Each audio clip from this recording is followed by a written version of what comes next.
नमस्कार, मी सुचिता कुलकर्णी. आपण पाहत आहात जागतिक न्यूज चॅनल. पाहुयात आताची ठळक बातमी.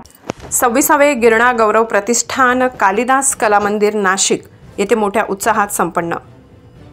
गिरणा गौरव प्रतिष्ठान पुस्तकाचे 5 एप्रिल कालिदास कला मंदिर नाशिक येथे आयोजित केलेल्या ज्ञानपीठ पुरस्कार प्राप्त डॉक्टर दामोदर मौजो यांच्या हस्ते पुरस्कार वितरण सोहळा करण्यात आला. ज्येष्ठ विचारवंत अविनाश धर्माधिकारी यांच्या उपस्थितीत कार्यक्रम सुरू करण्यात आला. सपकाळ नॉलेज हबचे डॉक्टर रवींद्र सपकाळ अध्यक्षस्थानी होते. त्याचबरोबर धावपटू कविता राऊत, महाराष्ट्र राज्य बाल हक्क संरक्षण आयोगाच्या सदस्य सायली पालखेडकर, अभिनेत्री रुपाली पवार, माधुरी चराटे, पूनम पाटील, अभिनेते धनंजय बावडे. या दरम्यान बहिणाबाईचा लेख, सोपानदेव चौधरी एक काव्य महफिल, किरण सोनार, शुभांगी पाटील, अलका कुलकर्णी, गोरख पालवे, पूनम पाटील, प्रसिद्ध संत वारी कार्यक्रम सादर करण्यात आला. पुरस्काराचे मानकरी लाचलुचपत विभागाच्या पोलीस अधीक्षिका शर्मिष्ठा वालावलकर यांच्या मातोश्री, आमदार प्राध्यापक देवयानी फरांदे, शिक्षण उपसंचालक योगेश सोनवणे, प्राचार्य डॉक्टर प्रशांत पाटील, छायाचित्रकार प्रशांत खरोटे, महापालिका अधीक्षक अभियंता अविनाश धनाईत, मराठा विद्याप्रसारक संस्थेचे सभापती डॉक्टर विलास बच्छाव, कवी रवींद्र मालुंजकर, शिवस्मारकाची निर्मिती करणारे भूषण पगार, पुस्तकाचा बगीचा करणारे एरंडोलचे पालिकेचे मुख्य कार्यकारी अधिकारी विकास नवाडे, आदर्श सरपंच टेंबे, नामपूर बागलाण किरण वाघ, सामाजिक कार्यकर्ते किशोर खैरनार.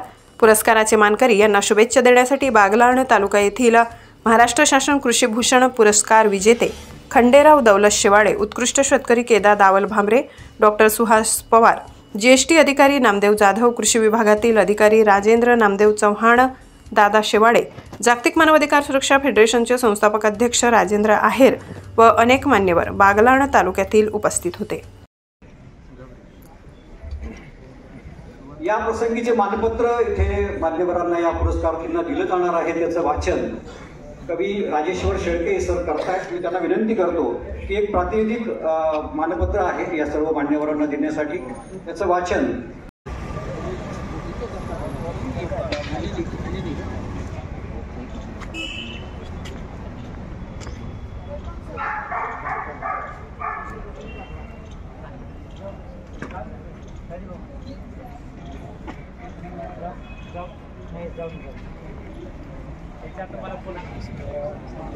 दगड देखील तरंगले, भावनेला तरंग नाही. पानमुखी रंगले, मन काही रंगत नाही. पानमुखी रंगले.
प्रतिनिधी दीपक शेवाळे, नाशिक.